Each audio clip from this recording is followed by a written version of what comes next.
એક નીચેનામાંથી મિશ્રધાતુ કઈ છે? અ. Brass, B. Bronze, C. Steel, D. આપેલ તમામ. આપેલ તમામ. 2. લોહસ્તંભની ઊંચાઈ અને વજન અનુક્રમે કેટલું છે? અ. 8 metre 6 ton, B. 6 metre 8 ton, C. 6 metre 6 ton, D. 8 metre 8 ton. 8 metre 6 ton.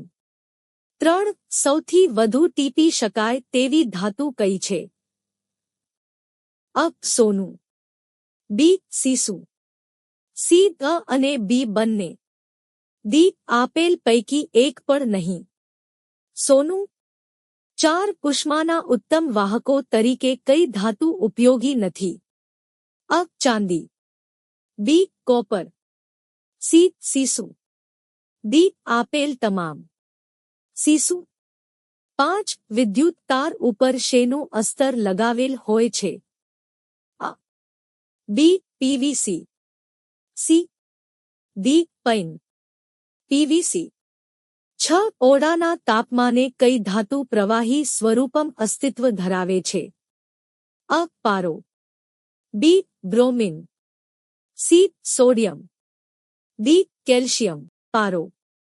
7. કાર્બનનું કર્યું અપ્રરૂપ સૌથી સખત કુદરતી પદાર્થ તરીકે જાણીતું છે? અ.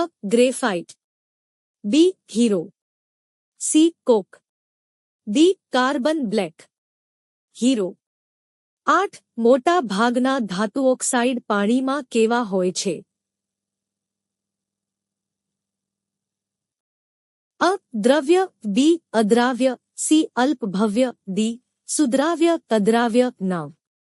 અયલને હવાના સંપર્કમાં લાવતા તેની ઉપર કોનું પડ લાગે છે? અ. બી. સી. ડી. એમ. 10. નું રિડક્શન નીચેનામાંથી શેમાં થાય છે? અ. નો, બી. નો, સી. ડી. આપેલ તમામ. આપેલ તમામ. 11. નીચેના પૈકી કઈ પ્રક્રિયાને ભુંજન કહે છે? અ. S. S plus G, B. 2 S plus 3 0 G. 2 S plus 2 5 0 2 G. C. S plus C. S S plus કો જી. અદી. S plus G. S plus G. 2 S plus 3 0 G. 2 S plus 2 5 0 2 G. 12. કઈ પ્રક્રિયા દરમિયાન સામાન્ય સંજોગોમાં hydrogen વાયુ ઉત્પન્ન થતો નથી? અ. ધાતુ પ્લસ મંદ સલ્ફ્યુરિક એસિડ, બી. ધાતુ પ્લસ મંદ નાઇટ્રોક્લોરિક એસિડ, સી. ધાતુ પ્લસ મંદ નાઇટ્રિક એસિડ, ડી. ધાતુ પ્લસ પાણી. ધાતુ પ્લસ પાણી. 13. નીચેના પૈકી શામાં વિસ્થાપન પ્રક્રિયા શક્ય છે?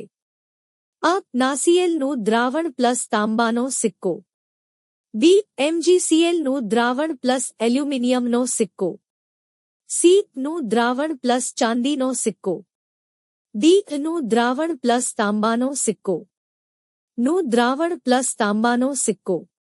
14. નીચેના પૈકી કઈ પ્રક્રિયા શક્ય નથી? અ. એસ પ્લસ અયક અયક પ્લસ કુ એસ, બી. એસ પ્લસ અયક અયક પ્લસ ફે એસ, સી. ફે એસ પ્લસ અયક અયક પ્લસ કુ એસ, ડી. કુ એસ પ્લસ અયક અયક પ્લસ ફે એસ, કુ એસ પ્લસ અયક અયક પ્લસ ફે એસ. 15. નીચેના પૈકી કયું વિધાન ખોટું છે?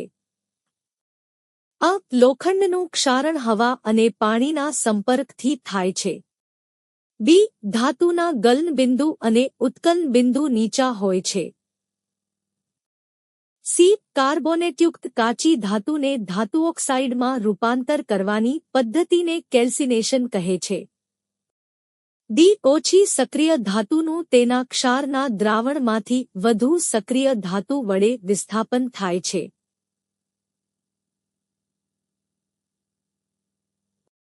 ધાતુના ગલનબિંદુ અને ઉત્કન બિંદુ નીચા હોય છે.